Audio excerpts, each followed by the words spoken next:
Good evening, everyone. Thank you for joining the SEPTA Forward Bus Revolution this evening. This is our winter 2023 transit talk. I'm Beverly Harper, president of Portfolio Associates, part of the engagement team. We have over 900 people who registered for the session this evening. That's a record for us. We're happy to have you. People are still joining. The session is being recorded for documentation purposes. Please, as the program moves on, please put your questions in the Q&A function. Some will be answered live this evening. Your video and speaker your video's turned off and your speaker is muted, of course, because we have 900 people registered. There is a transcription function that you can turn on. We also have an ASL interpreter, Josh, and I'm going to ask the presenters to please be aware of the an ASL interpreter to give him a little bit of time for a break every once in a while. I want to just go briefly over the agenda, and then after the agenda, we have a few polling questions so that we can get an idea of who's in the session this evening. So in terms of the agenda, there'll be an update on the bus revolution with a SEPTA planner, Dan Nemiroff. He'll be on a little later. And then Bethany Whitaker from Nelson Nygaard, who is the lead consultant on the project, will talk about the draft network. And she will also talk about findings from the fall engagement to give you a little flavor of what we've heard. And we have heard a lot. She'll then talk about what's next in 2023 and how you can continue to get involved. And you can get involved right now. There's a very active, information loaded website. Bethany also is going to show you how to get to that website and some of the things that are on it. So before we move on to Dan, there are a few polling questions. So Henry, can you start the polls? The first polling question is, which parts of the SEPTA region do you most often travel to? I live in Philly. I travel all over. I know a lot of people do, but we want to know, where do you most often travel in the region? You can choose up to 2. So click on the poll. I'm going to let it go just for a couple seconds more, since this is the first questions. There are 5 questions in this section. Okay, Henry, 5, 4, 3, 2, 1, close the poll. Center City, 80%. Excellent. Next highest is West Philly and then Northwest Philly. Thank you. Second question. Where in the region do you currently live? One choice, please. So I'll give you a few seconds to answer this. Should be pretty easy. Where do you live in the region? Okay, Henry, 4, 3, 2, 1. Let's close the poll. Northwest Philly and Center City with North Philly, South Philly. close seconds and thirds. Thank you. The third question. What types of bus revolution engagement activities have you participated in? You may check all that apply. None, this is my first event, public open house. We had lots of pop-ups, survey, virtual transit talk, visited the website, or other. So 5, 4, 3, 2, 1.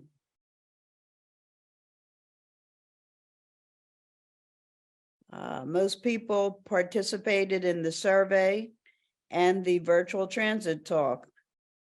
Of course, because you're on it now. Public open houses. Very good. So thank you for that.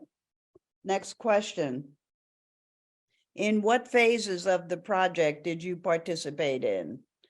This is my first event, phase 1, which was in the fall of 2021, where we talked about choices and trade-offs.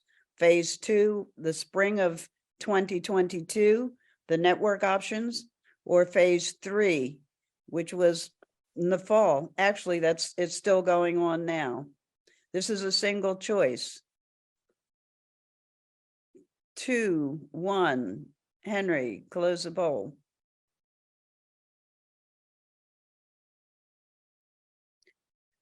Phase 3, excellent. That had the most. That's where we showed the draft bus network, and where we had lots of engagement. And then our last question: how did you first hear about the bus revolution? One choice. How did you first hear about it? This is very helpful for us in terms of how we communicate with people. I'll give you a few more seconds to complete this. This is just a snapshot of who's in the room, and it gives us some information about going forward. Thank you. Henry, close the poll. Social media, interesting, and email. Newspaper, yes, there have been a couple of articles in several different papers, signs on buses. Okay, thank you very much for completing that. Now I would like to introduce from SEPTA, Dan Nemiroff, who is the manager of planning projects and project manager for the bus revolution. Dan. Thank you, Bev. Good evening, everyone, and Happy New Year. I'm happy to hear or see all of you again, at least in name only. We are really excited to start this year of work, and I'm going to give you a update on where we are now in the process before handing it off to Bethany Whitaker to talk about the network and sort of the engagement, and then we'll do a Q&A. So next slide, please. So again, just to kind of clarify, for those of you who are here for the first time, Bus Revolution is SEPTA's first ever redesign of its fixed route bus network. We did take a blank slate approach to the redesign. Ultimately, not everything will change, but we are considering all different ideas that we're bringing to the table, that our colleagues and partners are bringing to the table, as well as you and the public are bringing to the table. So that's what the project is. Next slide. Where we are now in the project schedule is we are getting ready to, or we're in the process of updating our draft network. We spent all of 2021 evaluating the existing system, and we did some surveys about existing transit trade-off, the existing system choices and trade-offs. In 2022, we pivoted to identifying opportunities for improvement and putting them together into 2 different scenarios. And we spent last fall and the early part of this year, we've been busy sharing the draft bus network and getting feedback on the draft network, and in the process, and then we will be starting to update it very soon. The updates are based on the feedback that we've gotten through this phase of engagement. So through between October and now, we've held dozens of public meetings, both in person and virtual. We've gotten well over 5,000 comments. We are reviewing all comments. We are looking at how we can address them with the redesign. We can't make everything happen, but we are very open to the process, to bringing in new ideas into the process. Where we go next is in March, or you can go to the next slide, actually, it'd probably be better. So we'll be spending January with the remaining engagement, and then analyzing and summarizing community feedback. In February, we'll be updating the draft network and then scheduling community engagement events and activities. Next slide. In mid to late March, we'll begin sharing the updated draft with riders and residents. This will be another round of engagement that will include in-person events, virtual events. We're still fleshing that out now, and we'd love to hear some ideas for how to best do that. We plan on wrapping that engagement up in May and transitioning to the recommendation stage. But we are again going to take all the feedback we get in during the next round of engagement and again review it. Again, see how we can make the draft better, and then in preparations we'll be finalizing that and presenting the finalized recommended bus network in the fall through SEPTA hearings. We anticipate beginning public hearings in September. This will be another round of engagement, but will be public hearings rather than open houses and things like that. Again, there will be a public comment period. We will address comments, and we will again review the feedback we got from the public. Next slide.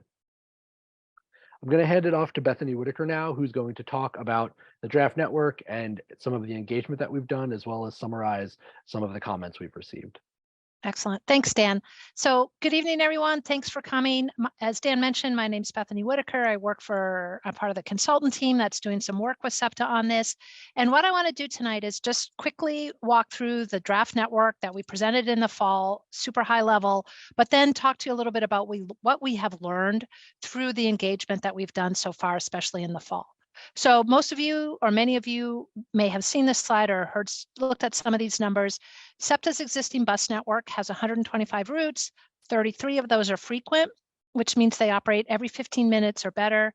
There is no on-demand or microtransit type services in the network, and there's about 3.8 million service hours in the network. So those are the number of hours that buses are operating throughout Southeast Pennsylvania. The draft network that we brought out to the public last fall had 99 routes. So a lot fewer routes than are in the network today. What we did by reducing the number of routes is make the routes that we had remaining more frequent. So of the 99 routes, 44 are more frequent. We also added in 10 on-demand or microtransit zones, and we had the same number of service hours. So this was the concept. Some of the maps and things that we have shared and about the network was that we tried to straighten out the routes, make them more direct. We tried to have a grid system that was a little bit simpler, a little bit easier to understand. We invested a lot in frequency on several corridors. I don't want to go in the map too much, but everything that's red operates every 10 minutes or better. A lot of the frequency is also into the evening on Saturdays and Sundays. In some cases, people would have to walk longer to one of those frequent routes, and in some cases, people would have to transfer. So those were some of the trade-offs that we had embedded in this network, and this is a lot of what we got comment from you all on. The network did provide some benefits overall. There were more people that would have access to frequent transit, especially on weekdays at noon and at 9 p.m. as well as on Saturday. We also looked at the number of jobs that were within a quarter mile of frequent transit. And again, the existing network at noon and at 5 p.m., there are some gains. They're not that significant, or they're not as strong as they are at 9 p.m. and on Saturday and Sunday. So again, I think we just wanted to show a couple of these slides so you could see some of the foundational pieces of the draft network. I'm not going to go into it in any more detail than that. I can point you to some information. What we really want to use tonight to do is talk to you about what we heard through the engagement and make sure that you all know, confirm with you all that we did hear the right things, that we're listening in ways that are going to resonate with you. So a couple of quick things. When we planned the fall engagement, some of our key goals were to create awareness. We knew, and I think this was confirmed from you as well, that we had the sense that not enough people knew about the bus revolution. So we really wanted to make sure that as many people as possible heard about it. We also wanted to be accessible and transparent with the information that we provided. So we put a lot of information on the website.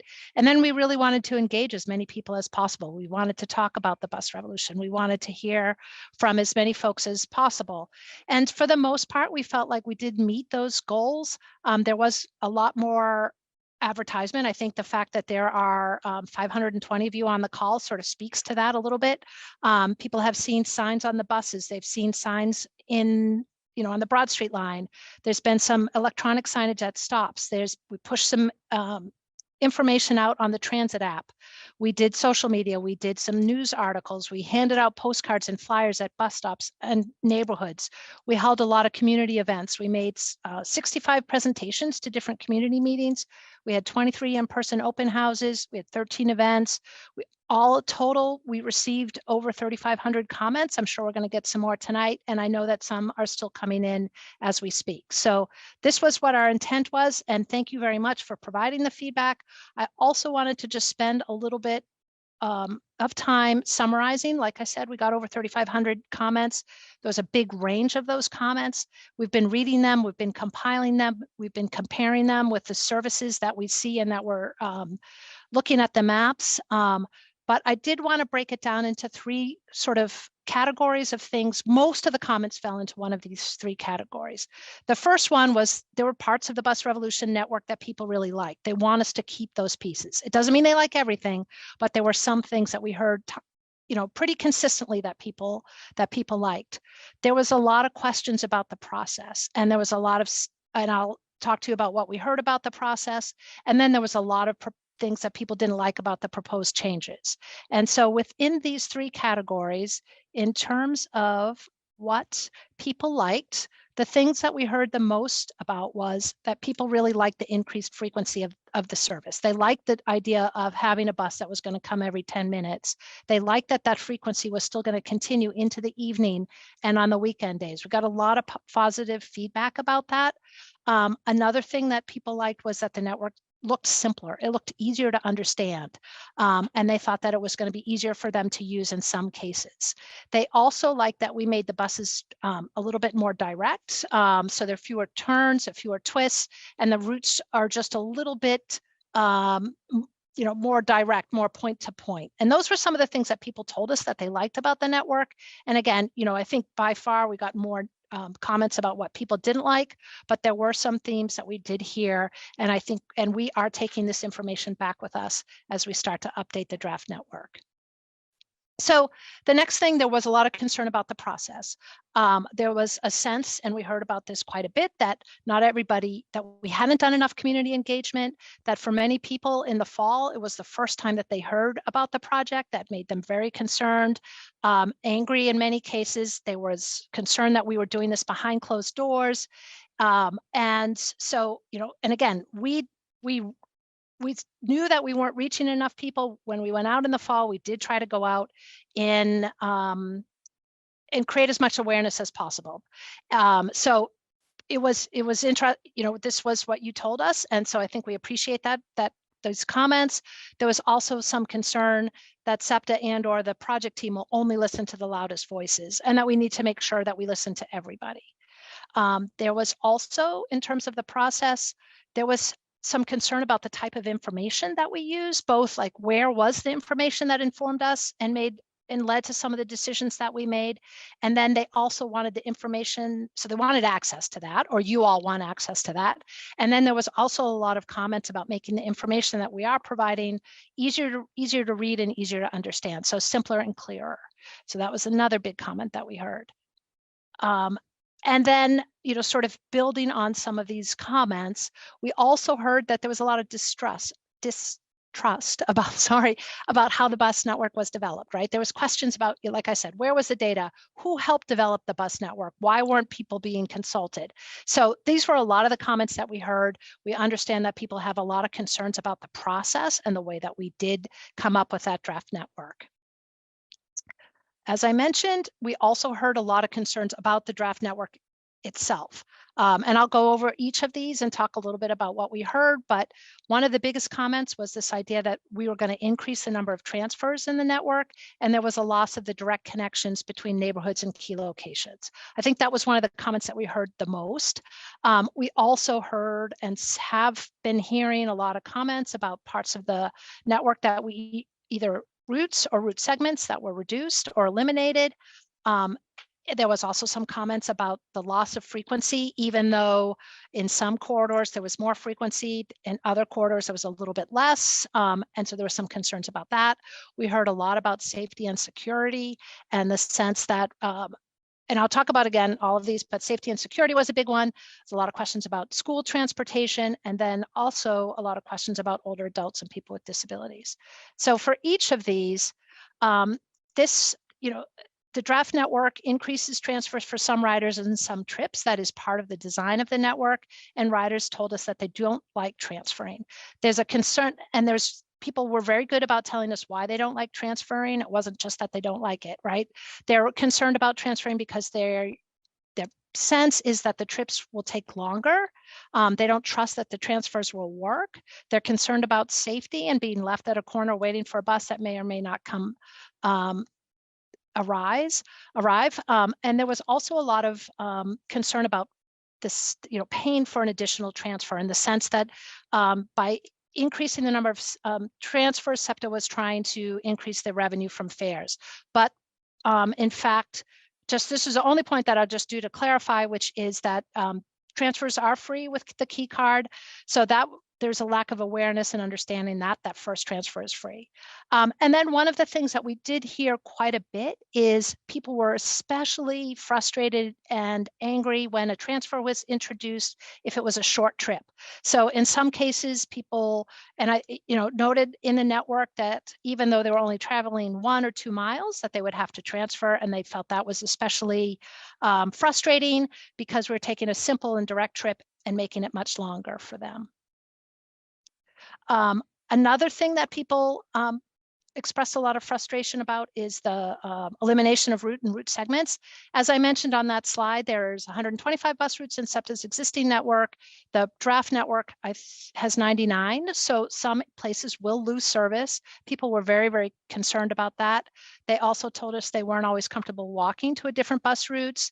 There was a handful of routes that received a lot of comments. You see some of them at the bottom here: the 49, the 27, the 9, the 32, and the 57 were the top 5, but there were a lot of routes where there were multiple comments. Most of these, there's a lot of routes that provided direct connections to key destinations, and they really want us to take another look at some of those places where service is being reduced. Again, I mentioned this idea that even though most of the network is getting a lot more frequency, there are some segments and some corridors that would have less frequency, and that is part of the design of the network. People told us that they didn't like that. They were concerned that the changes don't reflect existing ridership. They told us their buses are already crowded, and so if we reduce the number of buses on that corridor, they'll either get left behind or things will be even more overcrowded, and that's not fair, and that made them also really frustrated and angry. Again, safety and cleanliness. This was something we heard at almost every event that we went to. People are really concerned about safety overall. They also told us that they don't always feel safe walking to the bus or waiting for the bus. And so they're concerned that the network is introducing longer walks and more transfers. That's going to make people feel less safe. There was a sense that riders really want and need safe places to wait for the bus, places to sit down that are lit, that they feel safe and comfortable. We heard a lot of comments about riders feeling safer on the bus than they do on the Market Frankfurt line or the Broad Street line, and that in some cases where the network was encouraging them or forcing them to transfer to the L or the sub, that people did not want to do that, and they especially didn't want to do that in the evening and the late night hours. So there was a lot of questions about travel for students.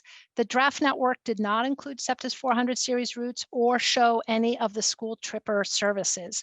So that was something that we didn't include because we were going to add that in the end. I think that made people really nervous and frustrated. They want to see that. We heard from a lot of riders, especially parents, but also students, with a lot of concern that they won't be able to get to school There was a lot of conversation that students travel all over the city to get to school, especially high school, but also middle school, and that transportation for students needs to be safe, it needs to be direct, and it needs to be fast. And then finally, we also heard a lot of comments from or mostly about older adults and people with disabilities. And there was a lot of concern that the draft network was going to make it harder for these populations. And a lot of people are very concerned about older adults and people with disabilities, and they want to make sure that we don't design a network that makes it harder for these individuals and these residents to use the network. So those are that's kind of the highest level summary of the comments that we heard. Of course, there were many comments, like I said, over 3,500. I see there's already almost 100 in the Q&A tonight. A lot of those comments are super nuanced. But what I wanted to do tonight is really just show you and talk to you about the highest level, some of the summaries that we found as we went through the comments. We are going through we're updating the draft network. As Dan mentioned, we're going to come up with an updated draft network in a couple of weeks, and about sometime in March. As we go through that, we're also going to remember these comments, right? We're going to update the materials so that they're easier to understand. We heard you about some of the information. We want to make it easy so people can see what has changed and what hasn't changed. People also told us they wanted information that was more detailed, and they want us to tell them what are the benefits, like why would we do this, what are we going to get out of it, if we change things they need to be changed for the better, what are those better things that are going to come out of the process. These are things that you're asking us to do, and I'm just making sure that you know that we heard you about these comments. Also, like I said, we got a lot of comments. We heard from a lot of people. Not everybody told us the same thing. So not everybody's going to be happy with the changes that we make, but we are looking at everything. We do understand that we need to make some updates to the network so that people can travel between the city's most important places, like Center City and University City, like Roxborough to Center City, like River Wards to Center City. So those are some of those things that we're really rolling up our sleeves and looking at and trying to introduce those again. We'll look at the places where the service has been eliminated and see what sort of opportunities there are to restore some of those segments or some of those routes. We're trying to develop specific solutions in places where people told us that they were super unhappy and that they didn't like what we shared. And then again, as I mentioned, we will be coming out when we come out with an updated draft network, we will include the school service. So parents and students, everybody can see what the choices are for getting to and from school. And so with that, I think I'm going to stop sharing my network, my screen, and then we can do some Q&A. Great. Thanks, Bethany. Hello, everyone. I'm Henry Felsman with Portfolio Associate on the consultant team. We have 536 people in attendance this evening, over 100 questions submitted in the Q&A. A lot of questions as well submitted, even before we were getting into the presentation. So to be fair to everyone who was also listening to the presentation, I am going to just jump around a little bit in the Q&A. So I'll try to get to questions that were about different aspects of what we heard tonight. So we'll start with a question from early on. How will SEPTA engage with Magnet High School and middle school students to find out how they use the bus system on school days and how your proposed changes will affect them? So I can take that one, Henry. Thank you. So we have been in touch with the Philadelphia School District, and we are working with them in ways to engage with, I think we're going to start with the superintendents or the school managers. I forget what the term was that the school district told us, but there will be a letter going out. We're looking for folks to participate in small group meetings, and then also we'll be providing more information to the schools so people can look at the service, look at the draft network and provide comments. Okay. Quick logistical questions. How do I save this transcript? Can we receive these slides through email? Transit Talks, we are recording and we will post this to the website. Yeah, and so I think we will post the slides for sure, and we can probably do that tomorrow, or if not tomorrow, then on Wednesday for sure. And if you go to the place on the website, and I'll take you to the website in a minute or two, where you registered for or there's a place where the Transit Talk is listed, and you can download the slides there. Next question. What has the feedback been from the business community within Philadelphia, since multiple routes will be moved and businesses will be affected, as many people will adjust where they shop because of stops, routes no longer being easily accessible? So I'll start with that one, Dan, and then if you want to jump in, you can. So we did some focus groups, some stakeholder meetings with members of the business community. And I think the comments is the feedback has been very similar to what we've heard from the public overall. I think there's some people who like that we're trying to make the network more frequent, that it's going to operate more hours of the day, especially some of the job markets where folks work 2 or 3, they have a second or a third shift of workers, and that there'll be a little bit more access for more people. It'll be easier for some people to get to some jobs, but then there's other places where folks are concerned that some of that direct access has been reduced. So, I think it's very, very similar to what we heard from the general public at large, and that some people are think, okay, those are some good decisions. They like some of the things that are in the network. They might not like all of it, but they do want us to go back and I think CHOP and University City really does want us to take a look at some of those direct connections. So that is part of what we'll be doing in the next few weeks. The only other thing I would add to that is that we are also going to start working with our commercial corridors. This came up during our city council hearing today, which some of you may have sat in on, but we are going to start working more closely with our commercial corridors so that they understand the project and that they have the opportunity to provide feedback as well. All right, next question. Frequency is great, but with traffic, you end up with bus bunching and longer rides for people who now may have to travel farther to get to their route. Will we be making bus-only lanes to make up for this? I can start with that one. So we have a very close working relationship with the city of Philadelphia.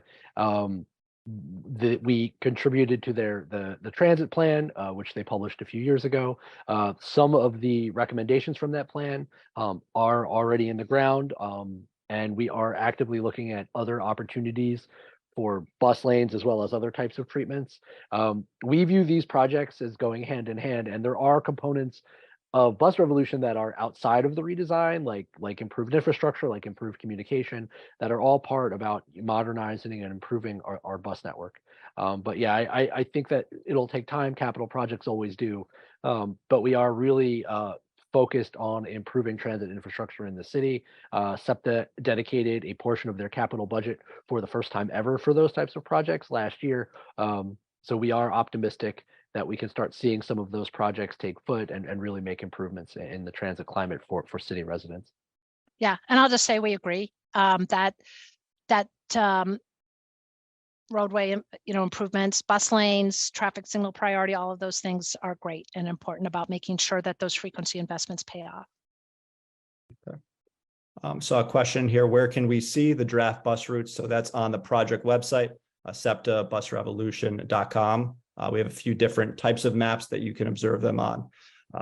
So next question, what was the initial impetus for the bus revolution? I can start this, Bethany, and we can fill in. This is sort of hearkening back to sort of previous presentations, but we started looking at redesigning the bus network in the mid 2010s. So actually well before COVID. We were looking at bus ridership and noticed that it was dropping every year. And at the time, it was sort of like, well, it's dropping. There was ridership on the L at that time was really increasing, and the city was growing. So we were like, well, we need to look at this. We need to keep an eye on this because it was dropping. It was dropping a lot, and we were like, well, if it keeps dropping, we're going to have to think about cutting service. So we actually worked on a project with a different consulting firm in the mid 2010s, 2017 or so, that laid out the case for a redesign. That report is on our website still. And then we started the process of putting out an RFP and that kind of thing.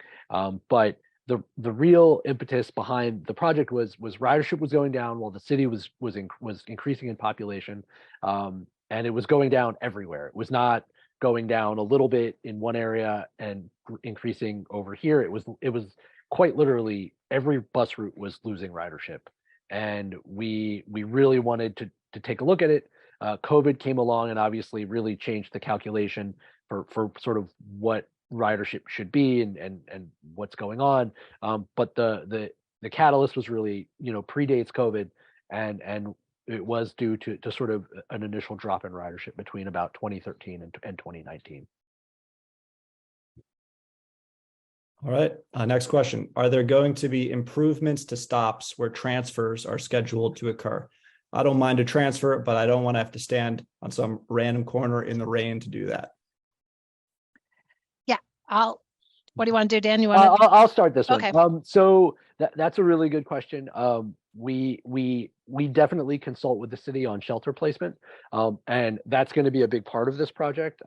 If we do wind up going towards this heavier transfer system that we sort of put forth in the initial draft, we will need more bus shelters, and we will need the shelters to be strategically placed in locations of highest transfers.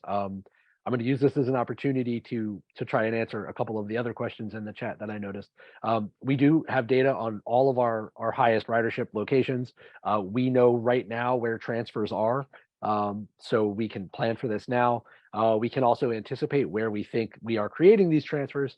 So we've already begun conversations with the city about installing shelters, and in some cases relocating shelters to new transfer locations. But we anticipate that being a part of this project. Because it's a capital project, it's a little different. The timelines are a little less. They have their own timeline, but it is something we want to be able to do. We also want to try. We are looking at investing in sort of more real-time technology, both sort of through improvements to our app, but also sort of on the surface. So we're going to also look at putting that infrastructure at transfer locations as well. All right. What are the changes to the late night owl routes? The latest design showed some routes that run very late at night or overnight, losing their late night overnight service. The 14, for example, went from 24 hours to 6 a.m. to midnight. Yeah, so I think we designed the network. We had what we called, so we did the 10 max routes and the 15 max routes. So we did design the routes based on frequency, and then depending on how frequent the routes were, we operated them for longer hours. So the routes that came more frequently were more likely to have the overnight service. That did mean that in some cases that we did need to go back and do need to go back and add in some of that overnight service where it's warranted. And that will be part of the updated network.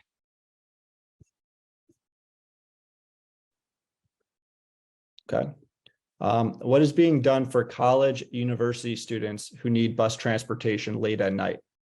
Since some of the routes have changed in the late time. So kind of related question, but. Yeah, and I think that that's the same thing. What we shared in the fall was a draft network. We're getting, like I said, we got so many comments. We're really going back to the basics on that. We'll come out with a proposal. It will include late night service. It will still be a draft. It will be an updated draft, but it will still be a draft. So we'll still take some comments on that. And then, I know some of the colleges and universities also offer their own service in the evening. So there will be SEPTA service, late night service in many cases, depending on where you are. And then in some cases, the universities and colleges supplement that. How does SEPTA Bus Revolution plans work into the City of Philadelphia Transit Plan Vision for 2045 documents? As that is 22 years to implement plans, does that mean there will be yet more major changes people will have to look at in years? I'll start, Bethany. So we view the transit plan is sort of like a precursor to this. Obviously the transit plan references the bus network redesign project. But what we're doing now is we're redesigning the bus network. We're trying to get it up to where we think it needs to be, and then we'll be working with the city on planning transit infrastructure. And as their infrastructure plans, as we expand our transit priority network, as new developments come online, as things change, we will react accordingly. with the bus network. We don't anticipate making huge dramatic changes after this one, but we will go back to sort of tinkering and making incremental improvements to the bus network. SEPTA has never done a bus network redesign before. We've added routes here or there. We've extended routes here or there, but we've never looked at our system comprehensively before. And so what we're trying to do now is establish, sort of we view this project as sort of the catalyst for developing a new process at SEPTA, where every 3 to 5 years, we look at the bus network holistically, not necessarily to make a whole slew of changes like we are proposing to do here, but to sort of, again, respond to development, look down into the future to see what's coming online and making adjustments accordingly. Okay. Also, a few questions on stop spacing. Will stop density be reduced? Above all else, even above traffic, SEPTA's unusually high stop density seems to slow down buses the most. Want me to take the first stab at this one, Dan? Sure. Yeah, so we know that the stop spacing or the stop density, how far apart all the stops are, is a big issue for SEPTA system, and it is also one of the things that slows down the bus. We know that we need to look at it. It's part of it's part of the responsibility of the project. At this moment, what we're really focused on is getting the routes right. And then as we get the routes right, we'll start to look at the bus stop spacing. We want to make sure that we can speed up the service. We want the service to be reliable. Those are really important goals of the project. Of course, that's balanced with accessibility. And so probably what we'll be doing is looking at the routes that are the most frequent parts of the network. The stops might be spaced a little bit further apart. The parts of the network that have less frequent service could have stops that are a little bit closer together. So that's still on the table. We're talking about it at a very high level, but we will come back to you with a proposal for that later in the year. We might have touched on this quickly, but I know for some people this is their first event. What is microtransit? Sure, I'll take a stab at that one too. So yes, microtransit is kind of a technical term. What microtransit is designed to do is be like an Uber or Lyft type of service where you book the ride, either by calling the call center, going onto your computer and putting in your origin and telling them where you want to go, or using your phone, and then a vehicle will come and either ask you to walk to the nearest corner or pick you up near your safe location near your house or your home or wherever you're beginning your trip, and then take you anywhere within that zone that you want to go, or bring you to one of the fixed route services like a train station or one of the frequent bus routes.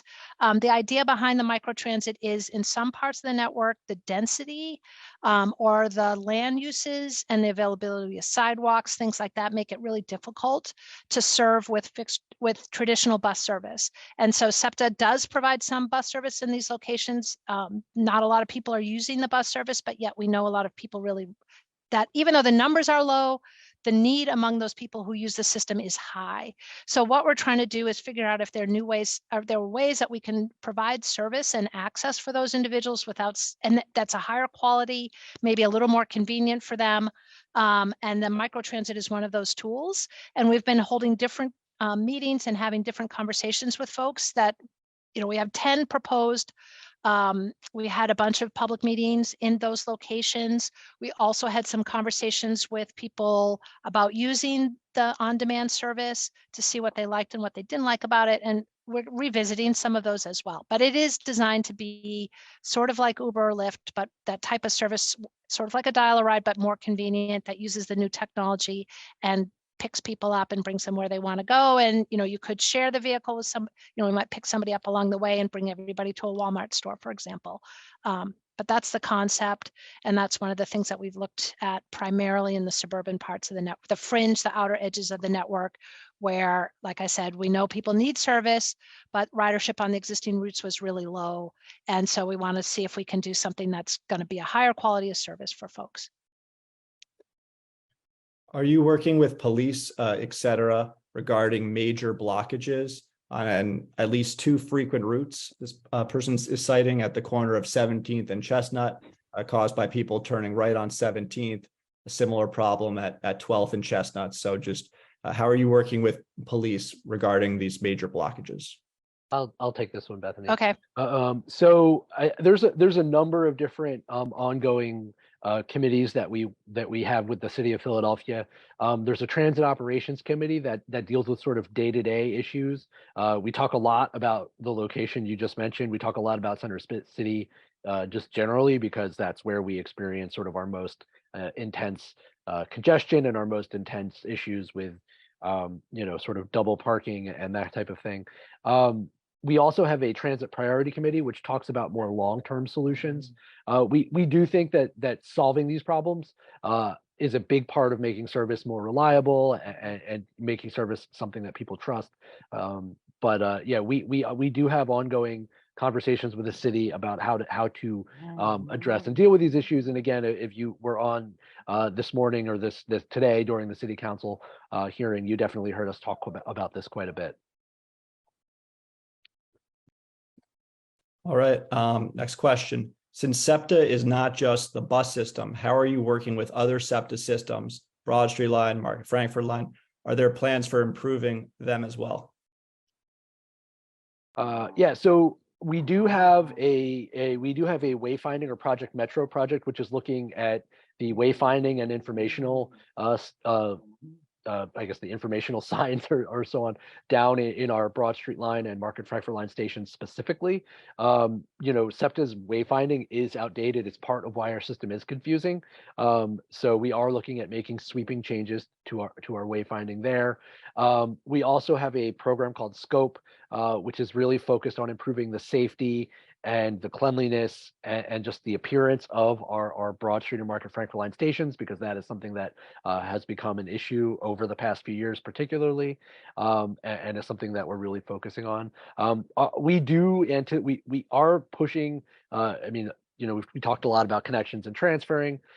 We do know that people already transfer a lot using our system, and those who transfer generally transfer to the Broad Street or the Market Frankford Line. So we want to make the transfer environment as safe and comfortable and hospitable for people as possible. So we do view these systems as operating as a full network, and I think we are starting to move in that direction. I think it's a long process for us to get there because it's not typically how we've managed things. But we are very cognizant of those things and of sort of better integration. And we do have our Reimagining Regional Rail project, which is also looking at how we can make regional rail a more attractive mode, looking at fare integration, things like that, so that we can sort of push towards this more like seamless network rather than all of these individual modes sort of operating independently. All right. Next question. Where's the input from one of the most critical parts of this network, the drivers? Yeah, so that's a really good question. So with each round of public engagement, we have done a round of operator engagement to complement it. That's not to say we've spoken to every operator. I know that's not true. But we are, always very interested and concerned about what our operators have to think. So we have gotten a lot of feedback from operators, during all phases of the project, and as we, sort of move into the, updating the draft and then into the recommendation stage of the project, we are meeting with the unions and union leadership on a more frequent basis. Okay. Next question. Here, second. Add one here. Okay. So how will these changes be communicated to Apple Maps, Waze, Google, etc.? So I think that's a really good question. And I think one of the things that we did with this round in the fall of 2022, and it's still the draft network that you can take a look at and provide comments on, was we worked with Transit app to provide a draft trip planner. So I know that sometimes you can do that in Google or Google Maps or Apple Maps, but we only had the trip planner available on the Transit app in the fall. When we come back out with it in the spring, we are looking at trying to make it more available on more platforms, so people can look at their trip today and then compare them with the updated draft network. So yes, we would like to be able to do that. We're working towards having that available. For sure, you'll be able to see it on Transit app, though. Okay, can take a couple more here. Let's see. So we're hearing many concerns from Montgomery County municipalities, businesses, and commercial property managers regarding the reliability of data used to reduce routes. They are especially concerned about the effect it'll have on the ability to attract companies to the suburbs, especially given trends among the younger generations interested in living in the city and reverse commuting via public transport. So here's the question. How adaptable and fluid will the network be to job growth and changing trends?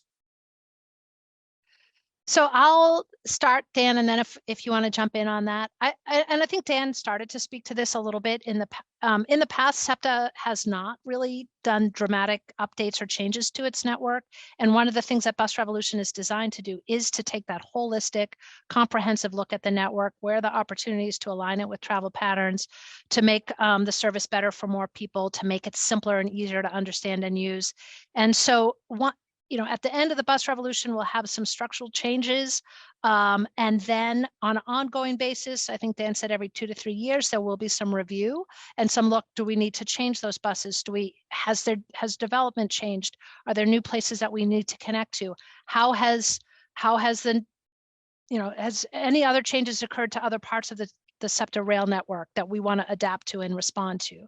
So for now, we have the same amount of resources that we don't have any more resources. So what we can only do is change our investment. We can take services and service hours that we're using now and bring them to new places.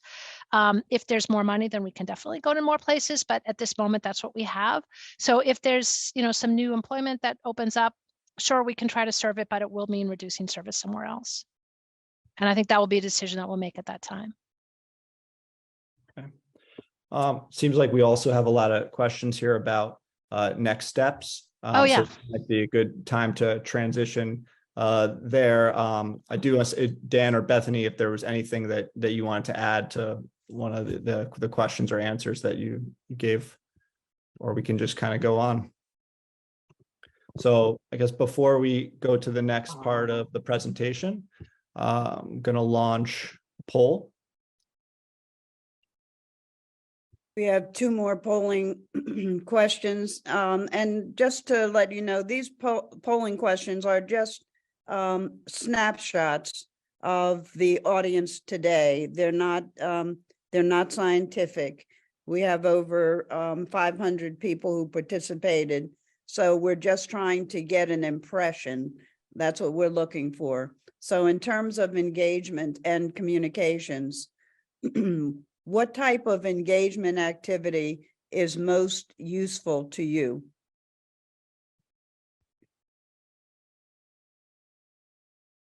So this is a single choice question.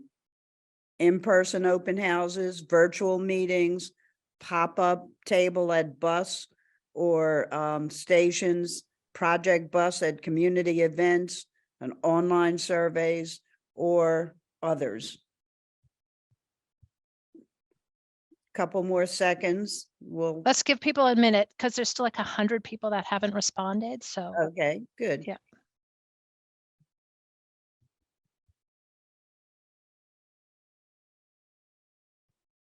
Okay, looks like it's slowing down now. Okay, thanks, Bethany. Oh wait, it's speeding up again.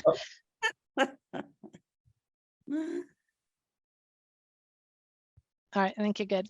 Okay, so the type of engagement activity that's most useful: virtual meetings, talks, or community conversations. Gets 300, gets 54%. And the next highest at only 19% is in-person open houses and then online surveys. Thank you. We're aware there's a sampling bias.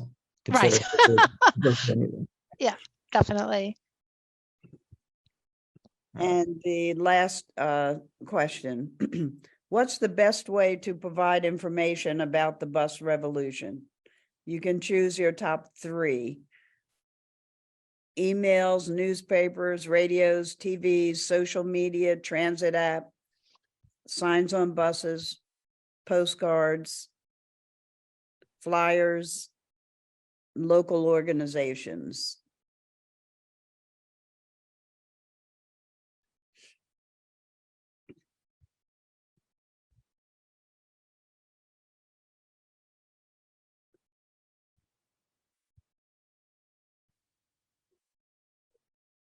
So my trustee counter, Bethany. Yeah, it looks like people, not everyone is going to answer this one. We got about 100 and, oh, no, there it goes. A whole bunch of people are just answering it again. Yeah. Okay. Must have been some kind of delay in something, but it does seem, yeah, give it another 30 seconds. Okay.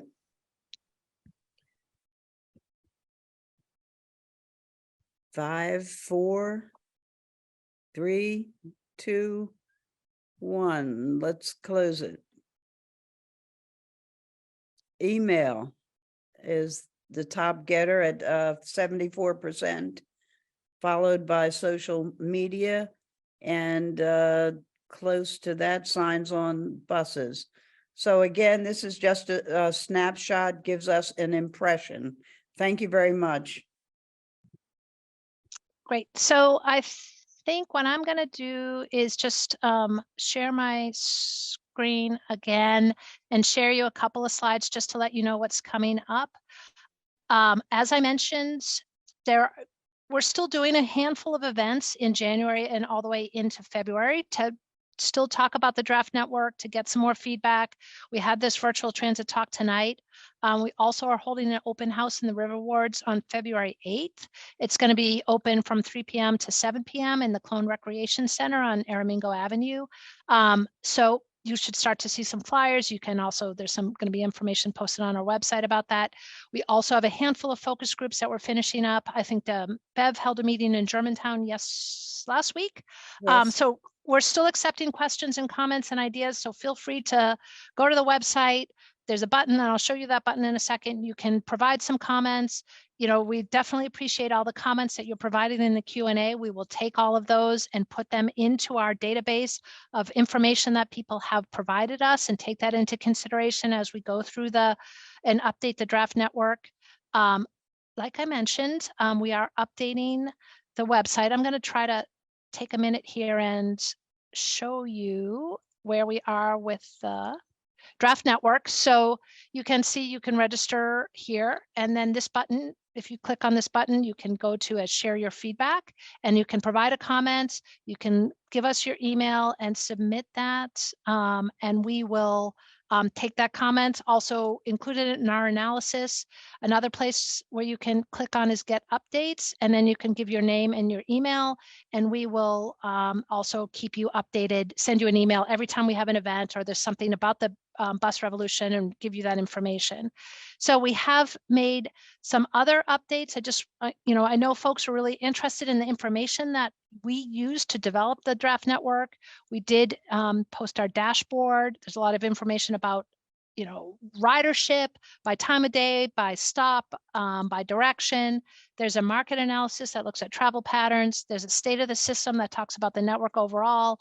There's route profiles that are written summaries of every single bus route in SEPTA's network, and some of the conversations, some of the ideas that we had, and some of the things that we looked at when we evaluated those bus networks. The draft network is still available for anybody who wants to take a look at that. You can look at the system maps. These are PDFs that you can zoom in and zoom out of.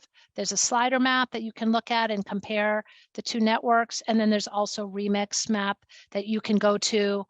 We also have route by route information. You can see what's proposed, what the changes are proposed. Also, on the resources page, there's a lot of reports that you can look at, and you can look at, what did we do in the beginning of the projects? What were some of the things when we first got started? What sort of analysis do we have on the existing system? And then what about those network options that we released in the spring of last year?